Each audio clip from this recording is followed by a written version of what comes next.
Okay, so we have our imaginary friend here, and Joliet. Okay, so we have actually, as you see here, it's Nishay Sanan live. It's Nishay and Steve and Nishay. It's your show. We are streaming live, and so welcome everybody. We're kind of messed up here today because of the. We? Well, I'm talking about the show. The panel. You're not part of we yet. The show is not we. You're just you. Well, okay, me. Sounds better. It's always whenever I write something about our office, I'm like, well, isn't that you? Yeah, pretty much. Well, your son, who you're getting coffee for. Yeah, we are. We are our firm. We are investigating. Our firm is looking into. Is that you, Steve? Yeah, pretty much. Well, you should talk about yourself in the third person. I know. I like that. Here, let me make sure that we're before we go live. It can't be I. It's just you. I got to tell you, I have that's my pronoun. What, Steve? We, they. We, they. We, they. You know what I'm going to change mine to? Ours. Ours is doing real well today. Hey, I bring my imaginary friend everywhere I go. Just to make sure we have a panel. I used to have imaginary friends. You used to? Yeah. Not so much anymore. I resigned because I've seen you talking to people who were not there, Steve. That's after a couple drinks. That makes sense. So let me see if I can get a live event and see how we're doing. I want to make sure that it's not feeding like that. Oh, look at that. No, we're back to normal now. Yeah. What happened there? You probably hit a button? No. My imaginary friend fixed it? I didn't hit anything. You sure? Yes. Well, you zoomed out because how else would both of us be in it? No, that's where it was, and then it was showing a. Well, we better start before it gets screwed up. Well, let me see this one now. Let's see there. Oh, you messed it up. There's the Nishay. The Niche Meister. Hey, Joliet, let's do the. I don't know how much longer my son's going to be doing my videos. Although he said, I'm gonna still try to, Dad. I said, oh, try to. Boy, that tells me you ain't gonna do anything. Do it. Do it. Do it.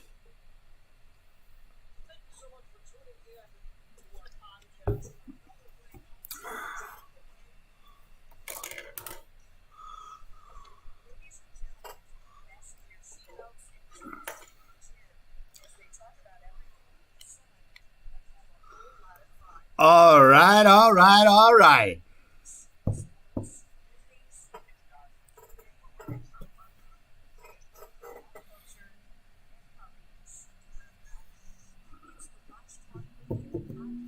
Well, there's another thing. Welcome, Joliet. Josh, we're here with Joliet. Josh, I was doing that. No, I get to do that too. And Nishay Sanan, Attorney Nishay Sanan. I was, that was the Alex Jones in there. We love puppies. Is he a sympathetic figure now? Yeah, I think kind of. After that lawsuit, I think he's got more coming. Verdict. He's got more coming. A rough verdict. The judge hates the guy. Well, yeah, obviously. I'm waiting for the story about the judge to hit from him. Well, she's got another case in front of the same judge. Another trial. And he's going to be buried. Here's the thing: you can only bury him so much. He's only got so much. Well, bankruptcy's a good thing. Well, that's what's going to happen, right, and that's where he's already tried to file bankruptcy, and one of the judges wouldn't let him. Shocking. So it's kind of amazing. This is going to be a made-for-TV Netflix movie. How do you?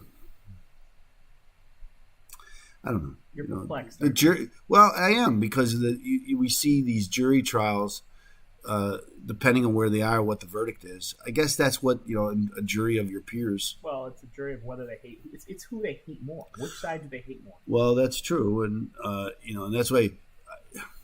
I don't know if you've seen some of the polls now that the Democrats are back up, and it looks like the Republicans might not take over the House.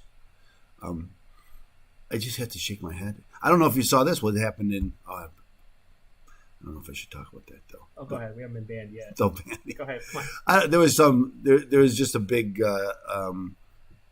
in New York yesterday about voter fraud in New York, and these matrices that they uncovered quite by accident. And they were talking about 1 million votes that are corrupted. I don't know. But Steve, is anybody really shocked by So, this? no. And here's the thing. Here we are in Illinois, Chicago, right on the outskirts. We all knew that. Whatever. I don't. Wait. Don't you go I'm not supposed to. often and dead when you're in I'm not supposed to. I always say my father voted Republican until the day he died, and then he started voting Democrat. Twice too. He got 2 ballots then. I don't know. It's just a joke. I get it. I know. I don't know if that's part of the algorithm anymore with YouTube or Facebook or anything, that you can't talk about that stuff anymore. With JK or I don't know. I don't know if you saw the CDC, who they backed away from everything that they've ever said. Yeah. And now all the people, all the people that were fired and ostracized and criticized and deplatformed, and now the CDC can come back and say, we were wrong. Shocking, huh? And then all those people now is like, and they full immunity. You can't sue them. Government's got immunity. You can't go after your own government. Let's just do what we should do. We should do the show. Let us do the show. So how many minutes till we get banned? Well, we'll find out. I don't want to find that out, but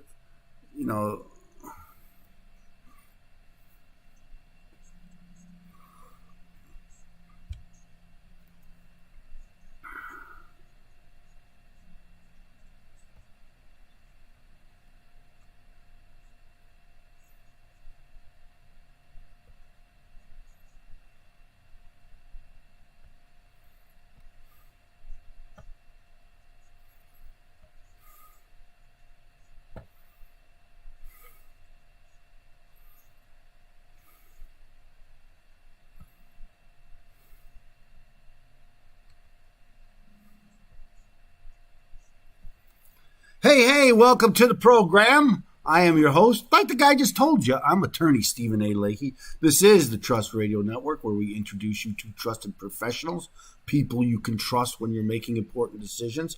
I don't know if you heard this, but the IRS is growing, and Open Tax Advocates helps people with the IRS. What I've learned is that almost everybody has an IRS problem. And you might say, Attorney Leahy, how can that be? Well, here's the problem. Either you owe the IRS money, you have unfiled tax returns, or you overpay your taxes. These are the problems that people have. And most people have one of those 3 problems. More people, I think, overpay the IRS than any of the others, but it's still a problem. And we help people overcome that problem at Open Tax Advocates. We help people with audits and levies, liens and garnishments, collections, unfiled tax returns, and payroll tax issues. But we also help people avoid paying unnecessary taxes. Not evade. We don't evade taxes. We avoid paying unnecessary taxes. If you've ever seen the tax code, you can see there's stuff in there you don't know, right? And it might be beneficial for you to find that out. And that's what we help people do with tax planning. And so if you're having one of those 3 problems, you should probably give us a call at 312-664-6649. Again, it's 312-664-6649. You can visit us on the web at chicagotaxteam.com. We are here with Jalia Josh, our technical producer, and one of our regular guests. He's more than a guest. He's almost a co-host. I am the co-host. I'm your panel today. His name is Attorney Nishay Sanan. You always get a big round of applause. People love me. I know. I don't get this. No matter what happens, you get a big round of applause here on this show. Change the name of this show to the Nishay Steve Show instead of the Steve and Nishay Show. I've got to get top billing. Welcome back to the program. Well, thank you, sir. Last time you were on the program, we had a panel discussion about the Supreme Court. I thought that was a very interesting. Got a lot of hits on YouTube. You know what? Having 3 different lawyers who do 3 different things was a great concept you came up with, and you hosting and not overly giving your opinion. Not too much. No, but I think it was a great format for that kind of issues.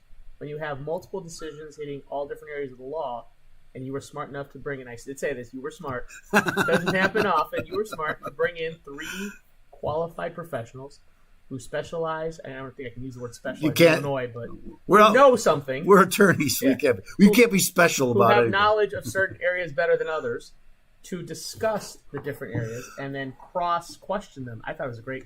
I actually had a lot of.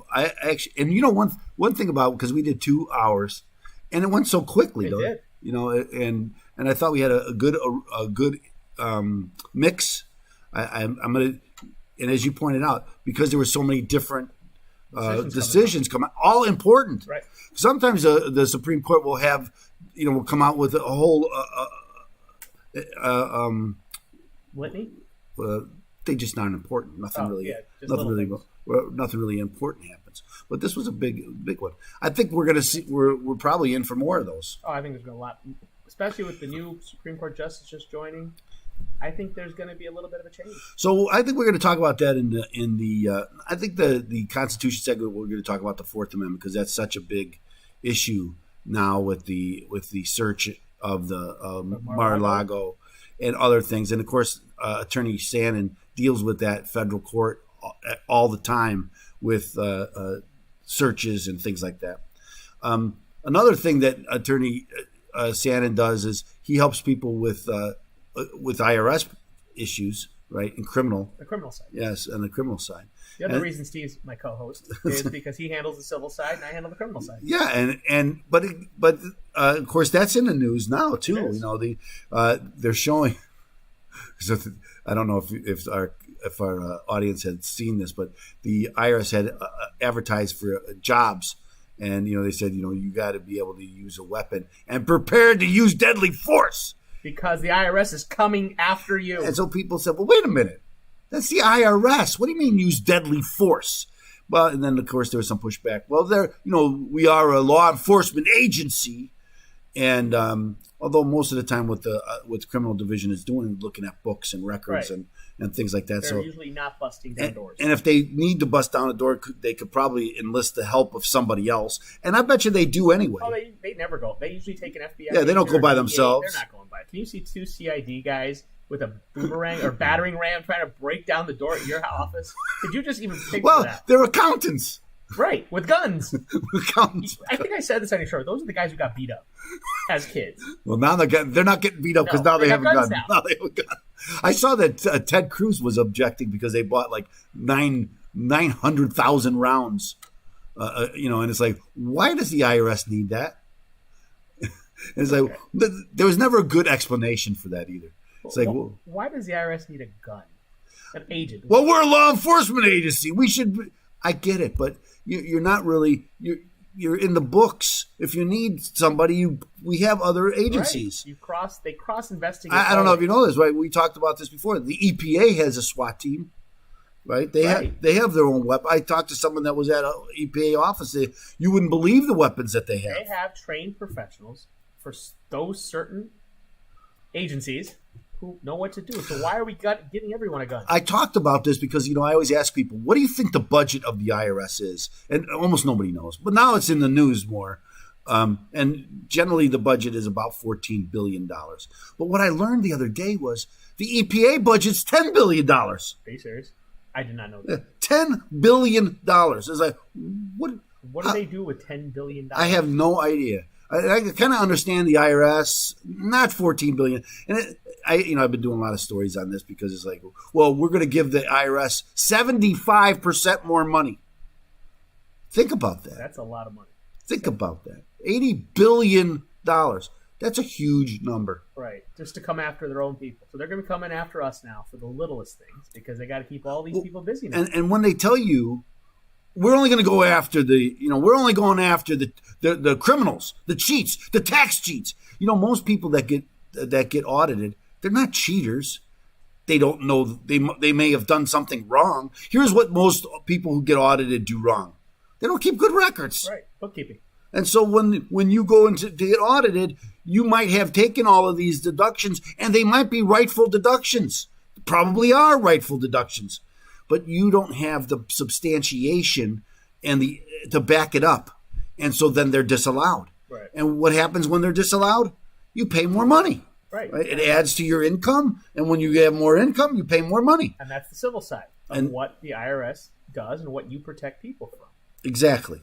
But again, it's hard to protect people from that because they don't have the records. Right. So you do the best you can. So now, sometimes when you go to tax court, you can do a better. So we do take people to tax court, and we do. You might get a better. But the problem is, that costs money. Right. So either way, you're paying. Yeah, and you're paying the IRS, or they're paying you. And so you better. Before you go to tax court, it's got to be a big problem. Right. Otherwise, what happens? You pay. Right. In the end, you're going to end up paying anyway. You just pay the IRS, and then you say, and then what do? You keep good records. That's right. Isn't that what your mother used to say is a good learning lesson?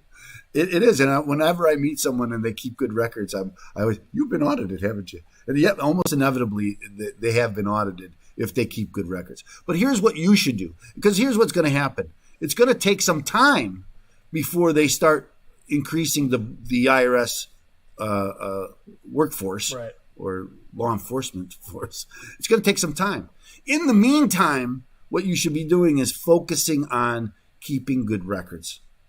Correct. I agree. Even on the side I do, with the criminal side of it, it's the records that will save you from the feds coming down and these IRS guys with guns coming to get you. As long as you can prove why you did something, you don't have the intent, it's not a criminal case anymore. So you help people with federal court cases, generally what they call white-collar crime. Is that right? A lot of white-collar fraud, bank fraud, tax fraud, failure to files that are on the criminal. So if you know someone that needs a federal criminal defense attorney, Nishay Sanan is the guy. Tell people how they can find you, Nishay. They can call my phone at 312-692-0360 or look me up at my website at Sanan, SANAN, And again, it's you don't know when you're looking for criminal activities, you need the right guy, and that's why we have Nishay Sanan here with us. We're going to talk more about what's going on in the news. That's kind of what we're going to talk about today, and because I wanted his perspective of that. And that's what we're going to do. Remember, Open Tax Advocates helps people with IRS problems. I told you about the 3 problems that almost everybody has. You should give us a call at 312-664-6649. We're going to take a break. Come right back on AM 560, The Answer. Yeah. Since we weren't, I never plan anything. So. Right.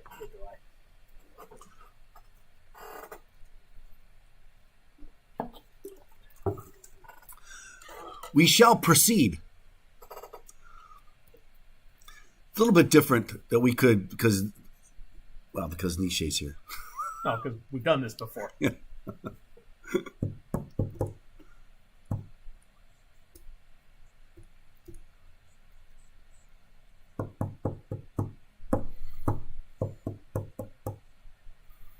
Welcome back to the program. This is the Trust Radio Network, where we introduce you to trusted professionals. Today, one of our trusted professionals here is our technical producer, Joliet Josh. He's a trusted professional, and he's here all the time. I have him here almost as much as a little bit more. He's here more than I am. A little bit more than Nishay Sanan. I was here before him, though. No, but he's here more than I am. That's true. And so our guest today is Nishay Sanan, Attorney Nishay Sanan. I wanted to have now. Nishay is a Chicago attorney, also has office in New York, and he helps people throughout the nation. He has some pretty high-profile clients, has had some, probably has some now. People have gotten us banned on this show yes. by using certain words we will never repeat. There are certain things, if you're going to, because we stream this show, AM 560 doesn't really put any restrictions on me. I shouldn't say that. They don't want me to use bad language. I don't use bad language anyway. So that's my fault usually. Usually I slip up and say something bad. Well, that's Joliet's job, is to blank you out. Cat! So he does that. He does a very good job. He's my beeper. So I know I've asked you this because I have 2 sons, and both my sons are in law school, and we were talking about trial advocacy, and right. you were telling me that you were I participated and coached trial advocacy. That you coached. It's what we call Little League for lawyers. It's what we call it.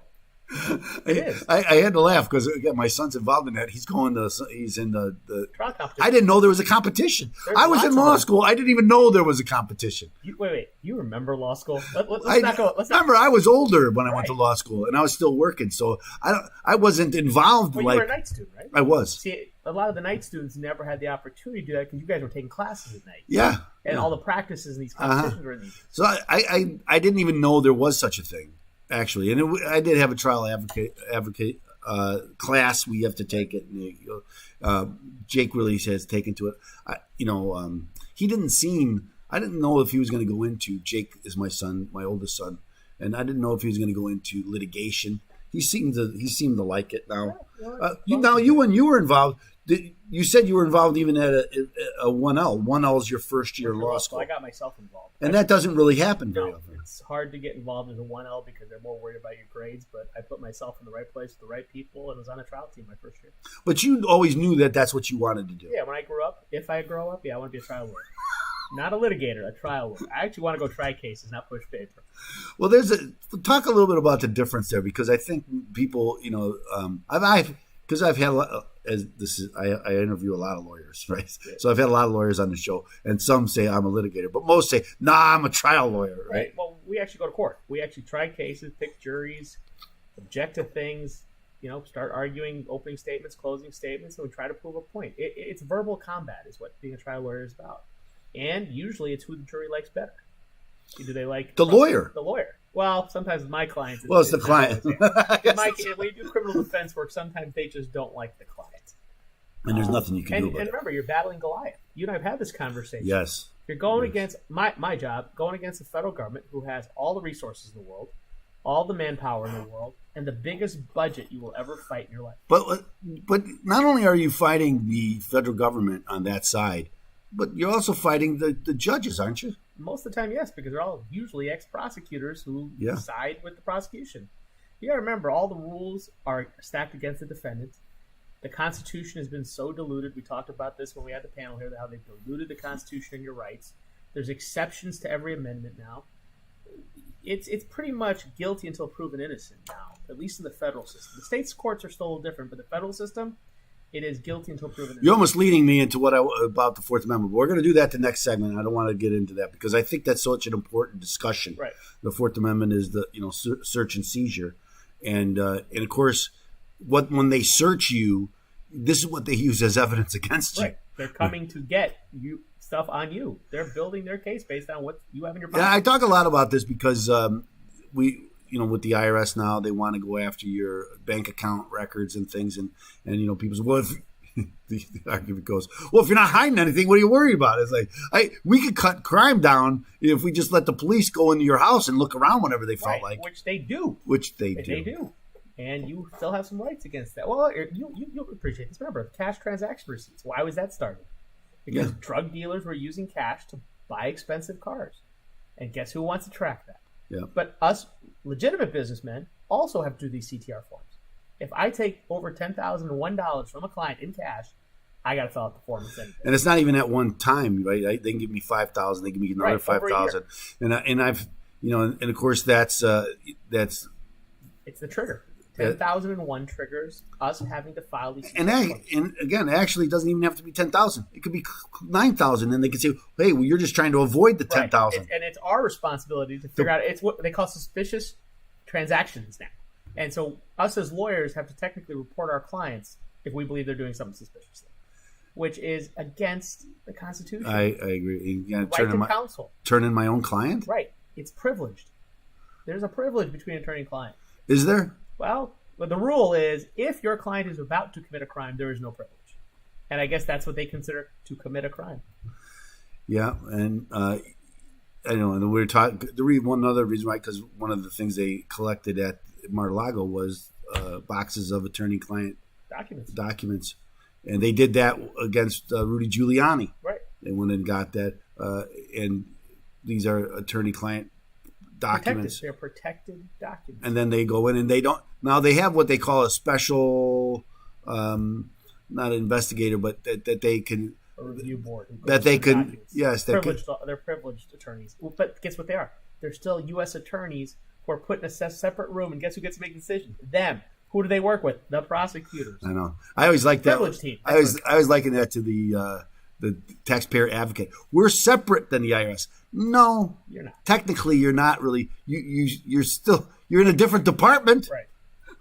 But you're still the part of the IRS. Well, what's the rule? You know this as well as I do. If a civil audit turns or is a potential to turn criminal, they're supposed to stop the civil audit. Yes. How often does that not happen? I'm going to tell you, when I have an audit, I ask for every audit multiple times throughout the. Is there any other investigation going on? You have to. And so it's not only at the beginning, but during the audit, because audits take months. Right. And so even during the audit, every so often I'll stop and I'll ask the guy, is there any other investigation? And you have to, because if it was criminal, the guy has his Fifth Amendment right not to. It's a different, himself. Yes, exactly. It's a different standard, and you can't. Then the IRS agent has to stop. And I have seen so many times these civil IRS agents don't stop. They keep asking, and we find out later there's a criminal investigation. And that becomes, if you're asking, right? If I didn't ask, right, it's your fault. Then it's my fault. But if I ask, and that's why it's a slippery slope, right? Because if I ask, then they think, why is he asking this? What's your client doing? Yeah, should it be? Well, and then if you don't ask, and then your client's statement's going to be used against them because he spilled his guts, thinking it's just a civil case. Exactly, and it is a slippery slope. They call these the eggshell audits. And now they all get guns.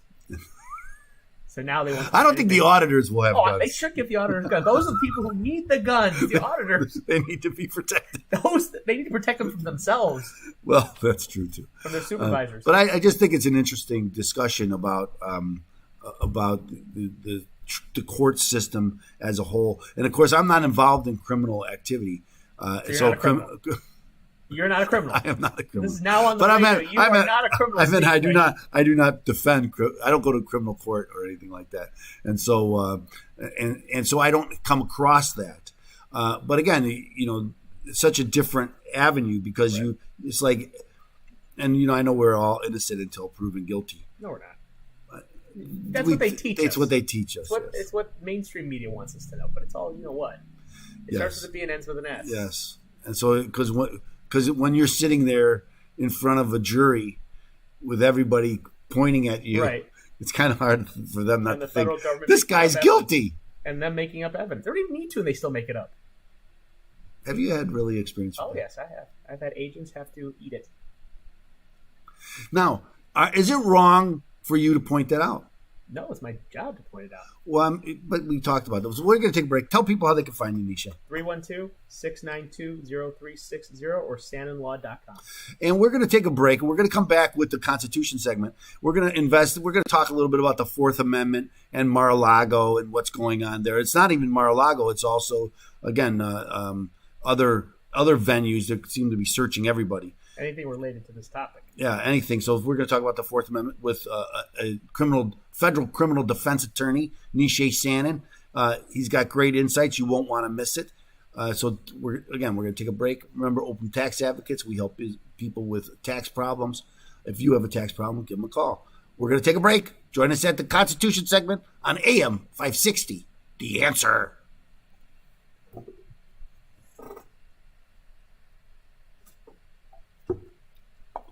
Very low-key show. No yelling, no screaming, no bad-mouthing the feds. Will we ever say anything bad about our government? No, that's what's getting me. It's like you can't. Now people are saying, "Well, wait a minute," because I see it all the time now. That Morning Joe and all these, they're attacking our government. Are we supposed to? Of course, they're insurrectionists. You can't use that word. That's the word. No, you can if you're bad-mouthing other people. Right. Just not the government. No, you can't. Can we say January 6th, or is that an illegal term? I think it's illegal. For streaming purposes. I think it's illegal. My birthday's January 6th. No, it isn't. No. Happy January 6th Day. I just wanted to say Happy January 6th Day. I just wanted to say January 6th. You just want to say insurrection. You said it. Insurrection. And now we're going to be banned. Our second No, banning. you could say insurrection. You just can't participate in it. No, we got banned for saying it last time. What is an insurrectionist? Person who insurrects people. I don't know. You know what? It's a word that got overpopularized. Population. What's the word I'm looking for? Popularized. That's it. I knew I could figure it out. You know why? Because they needed a word that sounded bad. And that they could label everybody else. Right, and put it out into mainstream. And then justify any law enforcement investigation against them. Because this thing, a plain person walking down the street hears the word insurrection. What do you think? Something bad happened. It's a bad word. And you know what? The media has made it a bad word. And it is a bad, not many of us have adopted it as a term of endearment. It is. It's naughty. It's a term of endearment. What are you? I'm an insurrectionist. See, it's a naughty. I'm going to tell you this. Ben Franklin, insurrectionist. Right. Thomas Jefferson. Insurrectionist. Our founding fathers. Insurrectionists. And that's a fact. It is. That's and you know what? Look where they got us, and look how backwards we're going now. I pledge my property, my reputation, and my I'm trying to remember the term. Quote. Yeah. I should have it at the tip of my tongue, but I don't. Pledge your allegiance. I pledge my honor, my dignity. Something. No, I don't. I'm gonna look it up. I gotta look it up. You pledge your insurrection. That's true too. Yeah. We're definitely getting. I think we'll use it once on the last show. Got cut off. I think we're done streaming today. Yeah, but class. I can't see that.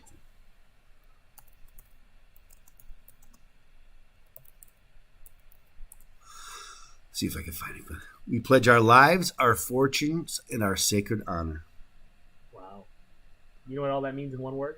Insurrection. Insurrectionists. We pledge our insurrection. Honor. We pledge our lives, our fortunes.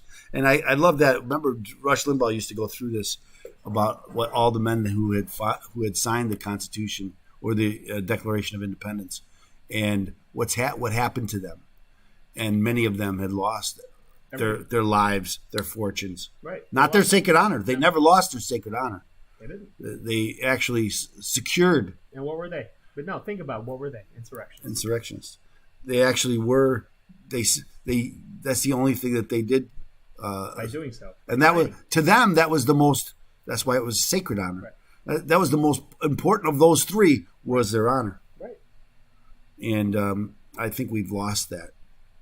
We've lost a lot of them. We've lost that. I agree with that. The world has gone back. Okay, Joliet, let us move along. Constitution.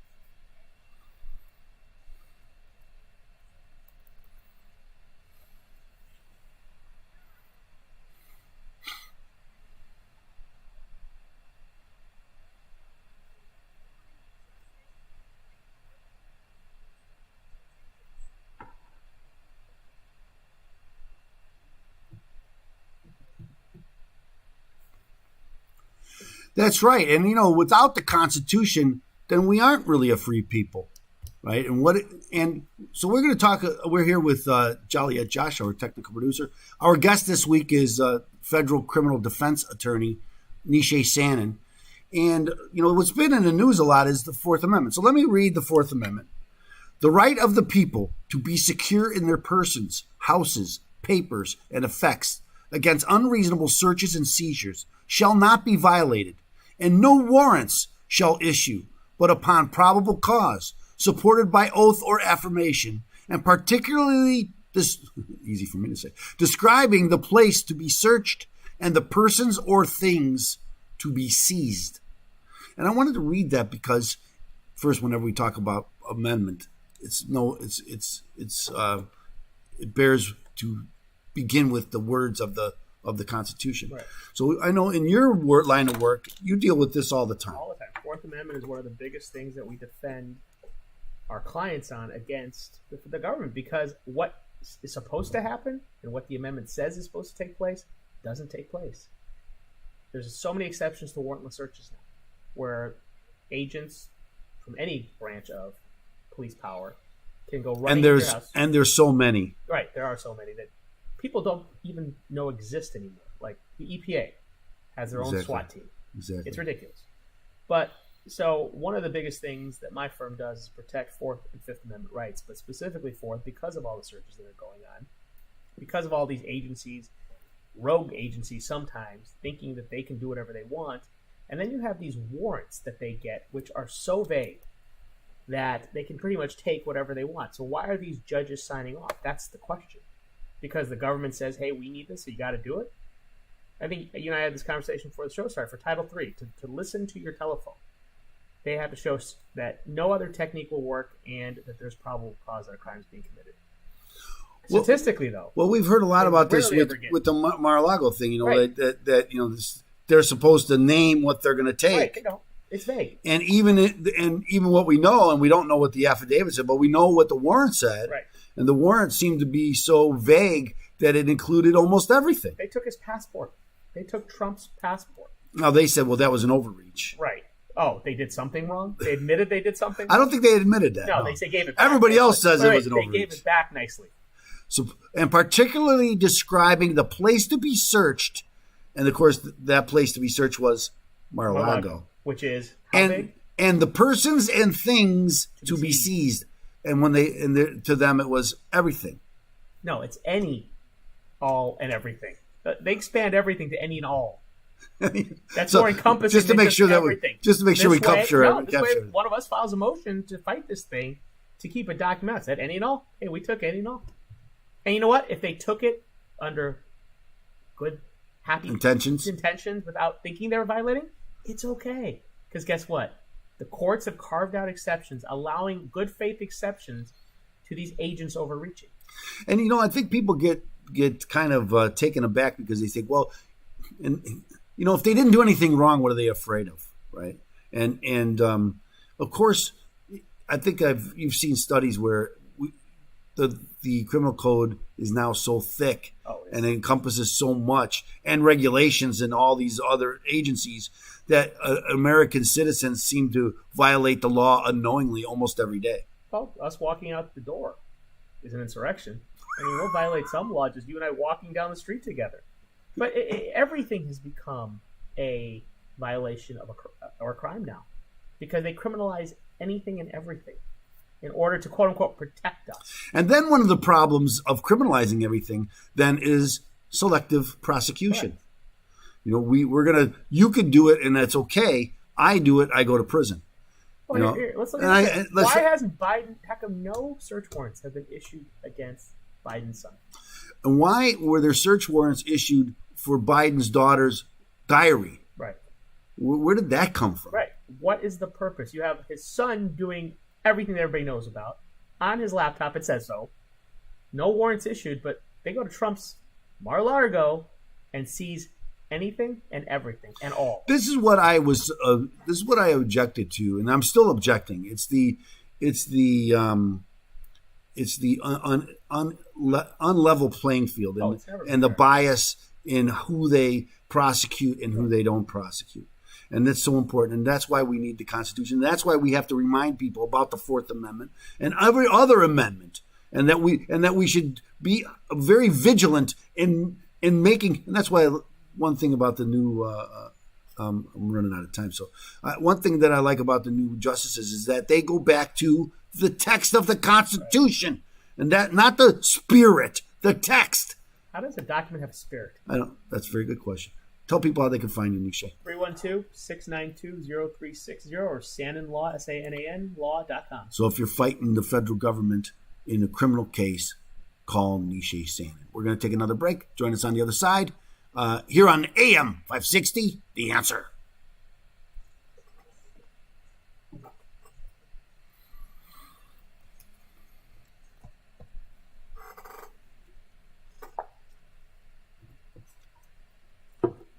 I'm kind of enjoying myself. Yeah, we always have fun.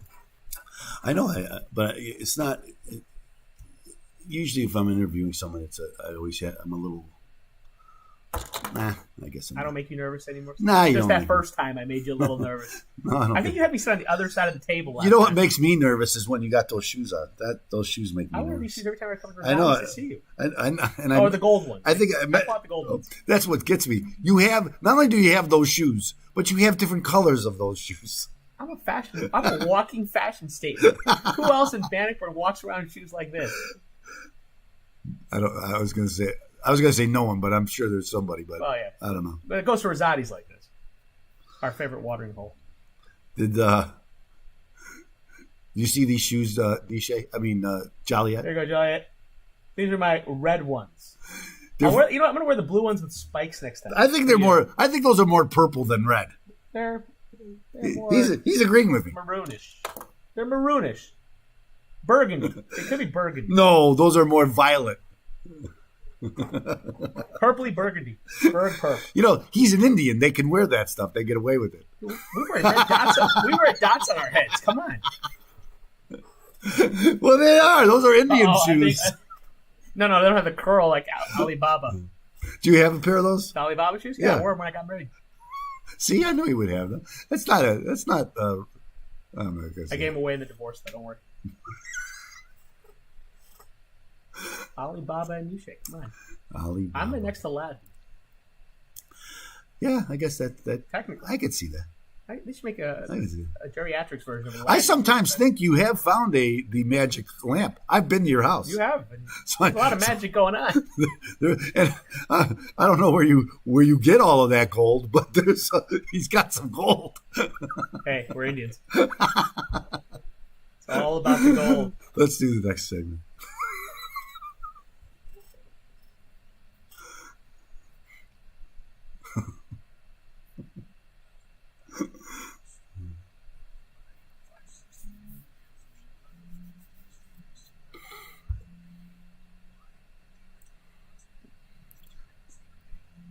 Welcome back to the program. I am your host. I'm attorney Stephen Leahy. We're here with Joliet Josh. And I'm your co-host. And my co-host is Attorney Nishay Sanan. Now, I got you may suspect this, but Nishay and I we have a professional relationship. Sometimes. But we're also friends. Yeah. So we do other things, like we go to Rosati's together. Right. Our favorite watering hole and pizza place. That's right. And so you might catch that. And that's it's kind of a low key, and I'm having a lot of fun. I love when we're at the watering hole, we have these kind of discussions. We talk about the same stuff, actually. We might just record it there. We probably should. Joliet, can you come out to Bannockburn and get the show rolling next time with a couple of wireless mics? I was going to ask. Well, I'm not going to ask Nishay. I'm not going to ask Joliet on the air. But anyway, we'll talk later to him. I don't know if there's something else. Because we've talked a lot about what people should do. We talked about the Fourth Amendment just in the last segment. But what people should do when someone comes to your home, when the IRS. I had someone come to see me yesterday, and they were saying, "Well, it was very cold outside, and an IRS agent appeared at my home, and they asked if they could come in. They were very cold, and we let them come in and sit down and talk to us. And I had to say, I know you're trying to be polite, but they're not polite to you.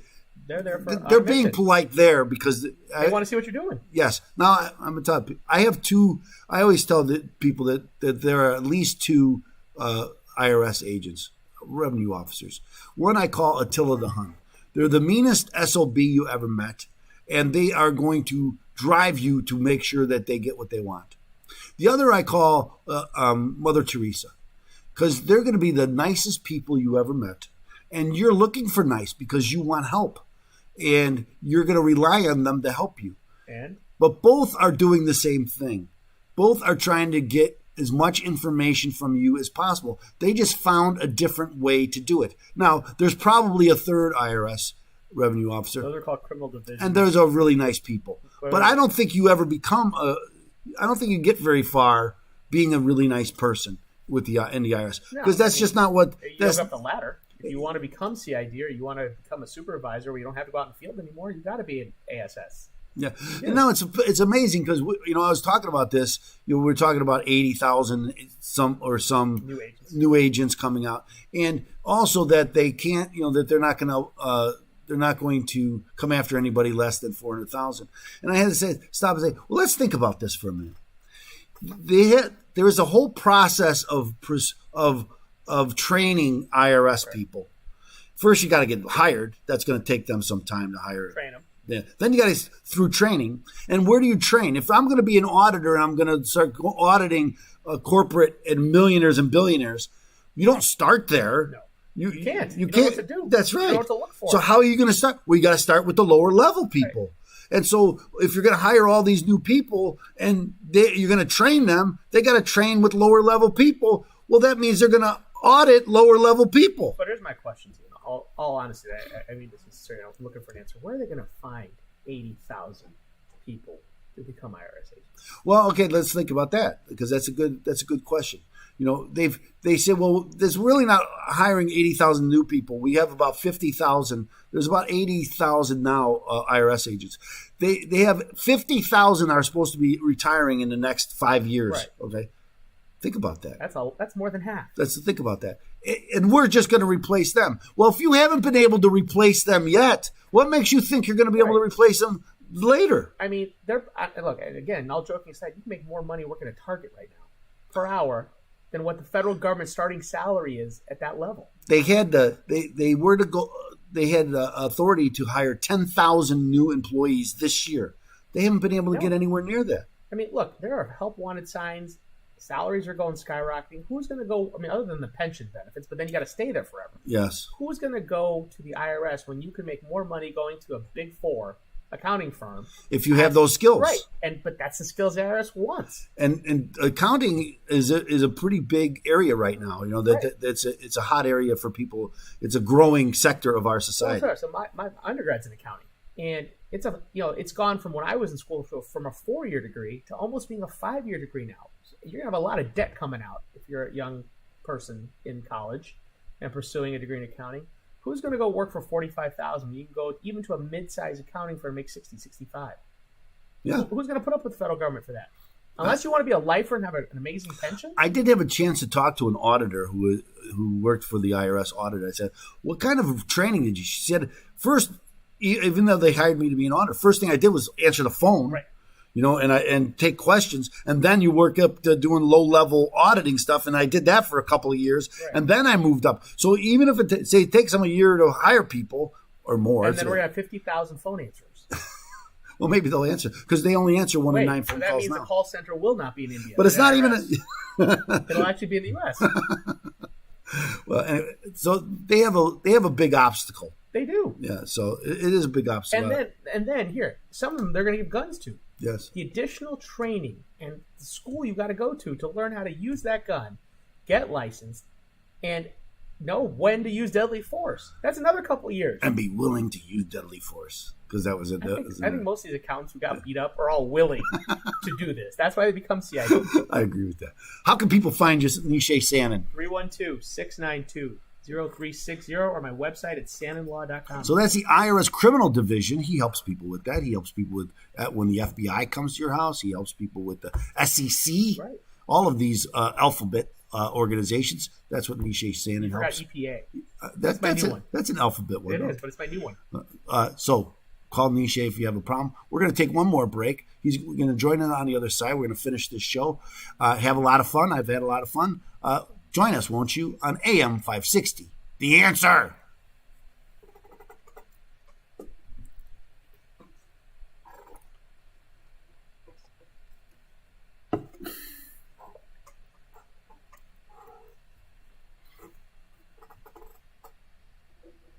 They're never going to find these people.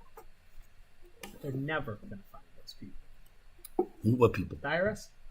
50,000? Forget it. They can get 10. I know. 45,000 is going to enforcement. Right.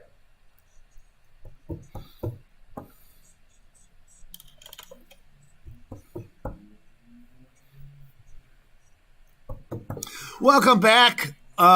We're here with Joliet Josh, our technical producer. Our guest this week is Attorney Nishay Sanan, a federal criminal defense attorney, helps people with what they call white-collar crimes, and among others. That's right. And you know what? We got to get rid of the word guest. That's right. You're a co-host. I'm a co-host. That's But right. when I show up, if I show up, I'm a co-host. Well, he is probably one of our most regular because we have someone. Because first, he knows what he's talking about, and he has a lot of great insight in the way the process works. And that's what I'm trying to share with people. How does this process work? We were talking just in the last segment about the IRS and how they're going to find 50,000 new people. Of the $80 billion that it's actually 79 point something The new budget. billion that they're adding. Right. To the budget. Adding. Again, remember, the IRS budget's about $13.7 billion. So that it's no small. I don't know if people know this, but they don't even have scanners. When you send in a paper return to the IRS, they still plug those in by hand. And then people are like, well, why don't you have a scanner? We don't have the money. You have $14 billion. You don't have the money to buy a scanner? On waste.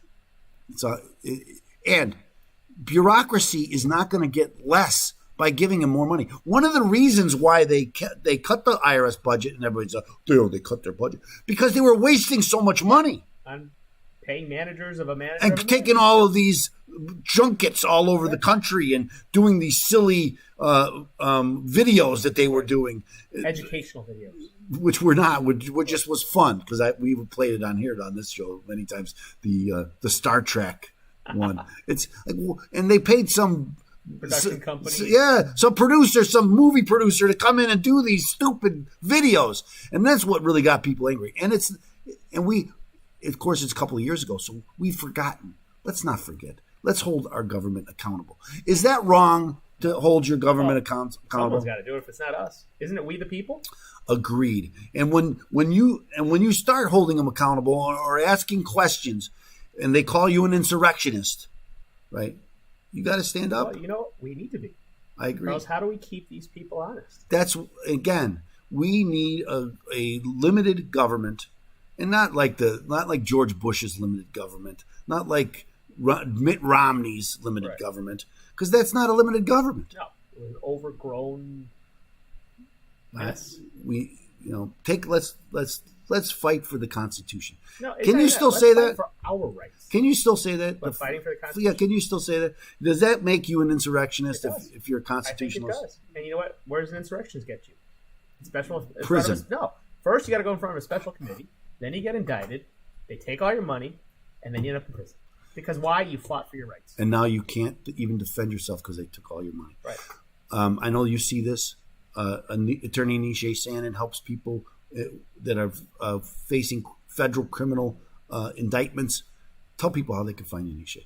They can call me at 312-692-0360 or on my website, sananlaw.com.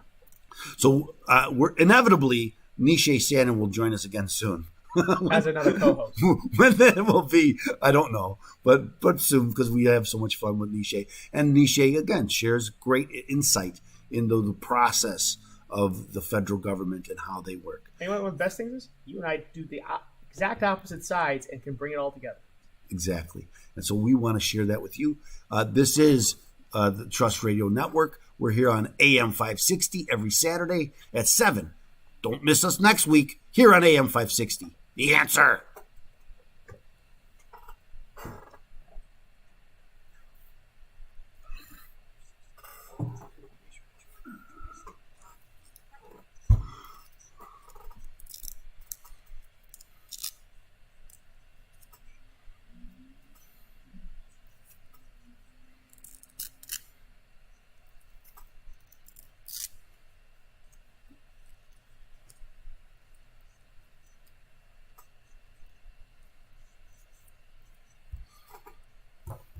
I wonder why it fixed. It worked. It worked well. It's just to stress you out and see you sweat. I think you need to put the word insurrectionist into that somehow. I don't know why it just fixed. It was it fixed for our whole show. Yeah, I know. It was like it was my monitor was magnified for some reason. I don't know why. I tried to fix it. I couldn't fix it. I sat down. It fixed. You know what I think it is, Steve? You just wanted me to have 6 chins today. I think that's what this is. Wait, so what, you're gonna leave the other 6 out? No. We already have the 6'7" picture you have up of me this week. Actually, you look good in that I picture. look a little portly. A little portly, but still good. Still not as Aladdin as I look now. I'm more Aladdin-ish now. Well, I had a lot of fun, Nishay. Again, the problem with having you on the show is that it's too relaxed. It's fun. And it goes so fast. It does. We don't even get to talk about half stuff we thought we were going to talk about when we start. So, but I always enjoy having you here with us, and it's kind of like just you and I sitting. But we should actually do a show for Missouri. I've talked about it. I've talked about doing it, and of course Erica has given me the green light and said I could. If she gave us the red light, would it stop us? Well, it's her joint. Well, we can do it outside. it's her joint, but and she would still. We should be live and have an audience, studio audience. Actually, I walked by there last night around. What was it? 10:30, a quarter to 11. I waved to her in the window. She was packing up, and as I was leaving, some our friend Michael, friends of his, we just left there, so I just missed him. Oh, darn. I better off though. I made it to the gym 4 times this week. That's like to get a smoothie. Did you get your smoothie and go, or did you actually stay and work out? I actually stayed and worked out. I'm back to. When I was downtown, I walked up stairs a lot in the real stairs. Right. No, I'm only on the second floor. On the second floor now. So, and that's the top floor there. Right. So there's not a lot I can do. And the pizza place is on the way home, and you only don't eat meat on Fridays. And they got beer there. They got old style there for me. Right. But anyway, I walk up. I use a Stairmaster. At the office? Did you pull it in? No, I did not. I just go to the mid. Wait. Mid-town. I remember you buying this desk and that's elliptical system. I have a treadmill. With a desk in it. I have a treadmill, yes. Okay, have you ever used it? Yes. More than once? Yes. Are you sure? Twice yesterday. First time ever? No, I use it. I actually, not as much as I should. Right, but you actually do work and type and stuff while you're walking? Yes. Interesting. Yes. And I got the headset for my phone, so if I get a call, I can still call. Are you panting while someone's calling? I do. I have. It takes some. I stepped up. I walk about 3 miles an hour, so that's on this machine. On the machine. Okay. So that's a fairly quick pace. That burns off one beer. It's a fairly quick pace. Right. So that means I do 1 mile in 20 minutes. Okay. So and you stay on for how long? 20 minutes. So you do 1 mile, then take a break, and then later do another break. Yes. Okay. And I'm kind of replacing my walk from Union Station to my office. Used to be about a mile, and then I would walk up the stairs. Across the street. Now I'm across the street, so I don't. So. And pizza's on the way home. And so I don't have to walk the mile. But I'm getting better at doing. I was doing only like 1 mile an hour, then I went to 1.5 miles an hour. Mile an hour. That's like. It's like I just want to come see you type. It's like crawling. I want to see type. It's not hard, really. I know, but you just got to get that. Once you get better. Actually, when I do my podcast at night, when I'm setting that up, I do that because it's after 5. My phone don't ring after 5. Right. They go to the service. They go to the service, right. And then I know, so then I got to just put everything up, and it takes about 20 minutes for me to do that. So I try to do it in the morning also when I'm look at emails and stuff. So if I'm looking at my emails and I do 20 minutes. Again, I used to try to do like 2 miles an hour. Then I have to do a half an hour. And after 3 miles an hour. So I can do it in 20 minutes. That's nice. Yeah. So good for you. You got to keep it up. I got it there. That's true. My son does ask me, Joey, always, did you walk today, Dad? While he's sitting there drinking coffee. Yeah. You always want. Sometimes I think he's sometimes concerned about me. But then I have to realize, no, he isn't. No. Well, he's concerned about getting paid. Oh, that's true. And you buying him pizza and beer. Okay, so I want to tell people, if you're thinking about moving out of Illinois and you want to avoid Illinois taxes, no, it's not avoiding it. It is avoiding it because you're moving. Tax planning. You're moving out. It's planning. That's again. I'm back. I've come up with this that I help people with IRS processes. Like, well, how do you incorporate all of that you do? And I said, because the one problem that I'm kind of adding to, because I've always helped people with tax if you owed the IRS money, and I always help people who haven't filed their tax return, and we do tax returns for people and tax planning, and so then the third problem, too many people pay too much in taxes, and the IRS is not going to give back to you. I always, I kind of fudge here, but I don't take the deductions. They don't care about that. No. They want their money. So if you get audited and you say, well, I know I was wrong here, but I didn't take this deduction. Keep that and take your wrong and add it together. Yes, that's the way it works. It is. Hey, it's the IRS. It is the IRS. And I'm not, I often wonder. You're not. Now, I know I help people, and I know I'm outspoken about the IRS budget, and I know that I'm going to get attention. And that's why I always file yours on time. I follow the rules. Cross the T's and dot the I's. Report every dollar I get. Do what I do for a living. You don't think I'm under a microscope? I understand. And it's a terrible thing to think that. Right.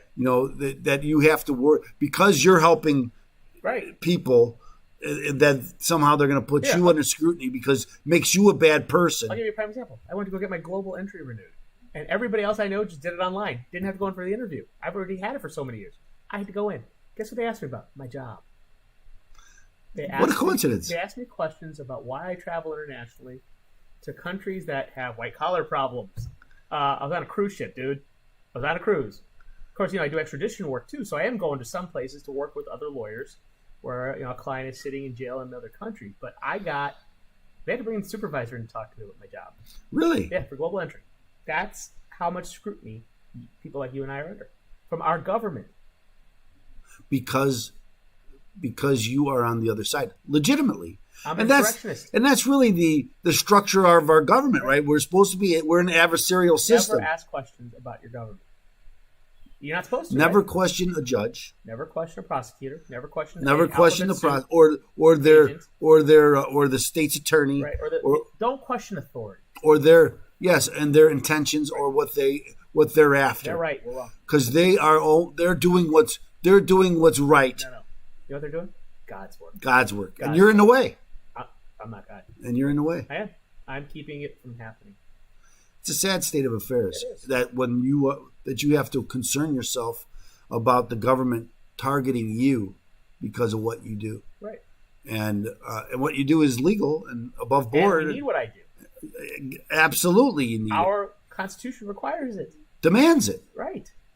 I agree. Even though there is no such thing as innocent until proven guilty, it's guilty until proven innocent. Unfortunately, I know in someone in your situation, that's what you're. That's what we see every day. That's what you see. And unfortunately, the common person doesn't see it. They see what's on TV, where it's they're innocent, they're innocent, they're innocent. No, you get charged.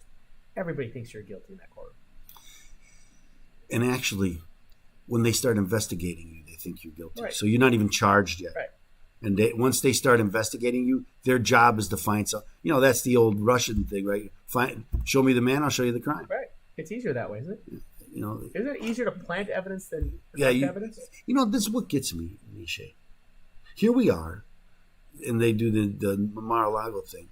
It's like we're supposed to close our eyes and pretend like they weren't caught previously planting evidence on him. Right. And coming after him illegally. The dossiers. Illegally. Right. And the FISA warrant. Mm-hmm. And all of these other false things that they did. And we're supposed to, this time. Right, it's legit. This time, we're not. We wouldn't do that. Well, you told us last time you wouldn't do that. Right, but you know what the best thing is? In this political landscape with an election coming up, I think they increased his chances of doing well. Well, I think everything that they do increases their. But they're all in. Right. So they have to. They're going to take him down. They got to. They have to. Well, look at Cheney. Liz Cheney. Again, I'm not even a big Trump fan. Don't get me wrong. I like a lot of his policies, but I'm not. But the more they go against him, the more people like me cannot back. We have to back him. I mean, yeah, but look at Liz Cheney now. She loses after all. And she's the media darling. Right. She loses a primary as the sitting senator. She's a congresswoman. She's the what they call at-large congresswoman. Not no more. No. And so she says, I have, I could have won. But you didn't. Yeah, if your policies were different and you did different things and you were a different person, you might have been able to win. And you know what? You can't even win a primary. Forget about the general election. She lost. I think it was a record for incumbent. Right. How bad she lost. She got killed. She got smoked. And her the person that won, Harriet, forget her name. Yeah. Harriet is, I believe, is her name, is her first name, and she won almost 70% of the vote. Right. So as a non-incumbent. As in nobody. So, But why would anybody then hold Liz Cheney up? Why are they holding up some? I saw Geraldo Rivera say, "Oh, she's a hero." Why is she a hero? Because who controls the press? Well, because she's doing what's right. Her constituents didn't think she was doing what's right. Obviously not. Her state didn't. Who's the right one there? Right. Who's right there? Right. The constituents, or the elected official does whatever she wants, and crosses party lines. And when her father did an ad for her and went after Donald Trump, aren't you saying? Shouldn't you put something forward why people should vote for her instead of just saying, because we got to get rid of Trump? You already know that the Wyoming doesn't want to get rid of Trump. Right. So why are you doing this? So why are you coming out and saying, well, we need her to get rid of Trump? It's like, that's why they're getting rid of her. A Republican gone by another Republican. It's a messed up policy. It is. It's a mess. Romney's no different. I agree with that. No different. All of them are. They did get rid of 8 of the 10 who voted for impeachment. Right. I think one's still on the cusp that they got passed or they won the first round. They went through the first round. I forget who it is, but one of them. But and that's what I don't like about it. It's like, well, they're doing the right thing, but all of their constituents don't think that they're doing the right thing. That's why they voted them out. And all of the Republicans don't because of course all the Republicans are idiots. We don't know. And like people like me, I'm being fooled. They're buying the big lie. It's like, which lie? The one the media's putting out? Which lie are we talking about? But again, why is it when it's us, it's a lie? It's a big lie. We're eating it. And you're just being because you're buying the big lie. He's giving you this big lie and you're accepting it. It's like, don't you see? No, don't you see? Open your eyes. Don't you see? Yeah. I just amazing to me. It really is amazing. Well, it's an election year coming up. Let's see what happens. I'm kind of afraid. Well, the way things have been playing out lately, it could get ugly again. Well, it's going to get ugly, and I hate to say things aren't fair, but it's not. We are fighting an uphill battle. Okay, here's the question, though: who they can put up? They can put Biden up again? Well, I think they his own party doesn't. I know. So then, what's left? Kamala? I know. Who are they going to get? Liz Cheney. As a Democratic nominee. But she's no Democrat. Did you know that she voted 98% with Donald Trump? I know. She wanted to become a big wig. So why do the Democrats and all those people like her so much when they don't like one of her? Well, she's because she went across when Trump's ass was on the line. It's like Biden saying about John McCain. I never said anything bad about John McCain. Oh, then they show all these videos. All these videos of him saying that. I know. Yeah, he's a maverick. Jeez. It's like, that was terrible. Our biggest thing in this country, our biggest obstacle, the media. Yep. Because the media and government have merged. Now they have, and they control. They have merged. They control everything. And that's look all of them when they lose her. Where do they go? The first thing Struck. Mm-hmm. He was just on telling us all, hey, no, the FBI wouldn't do that. Right. Didn't you do that? Yeah, you did it when you were in power. How can you tell us that didn't we caught you? Mm-hmm. But everybody forgets that because the media. Well, we're the FBI. How bad? You can't question the FBI. They're good people. Hey, well, didn't you lose your job for doing this? For lying? Right. Didn't you lose your job? It happens every day. Did you lose your wife when you cheated on her too? And then I don't know if they did. Maybe they're still together. I don't know. But I just think there's no checks and balances. There are no separation of power anymore. It's government media. There's power now. It's a powerhouse now. Government, media, and that's the tech because they're media. Right. They're the media. It is. So thanks so much for joining us, Nishay. I think I had fun, and I can talk. No. This is the control center. Oh, that's right. I'd mess up the cameras and everything. But I always have fun when you're here, and we always have a great discussion. And I might see you at the watering hole. I'm gonna try. I got to take one of my kids somewhere, and then I'm going. I know where you'll be. I know where to find you. Okay. I know where your treadmill. So thanks so much for joining us.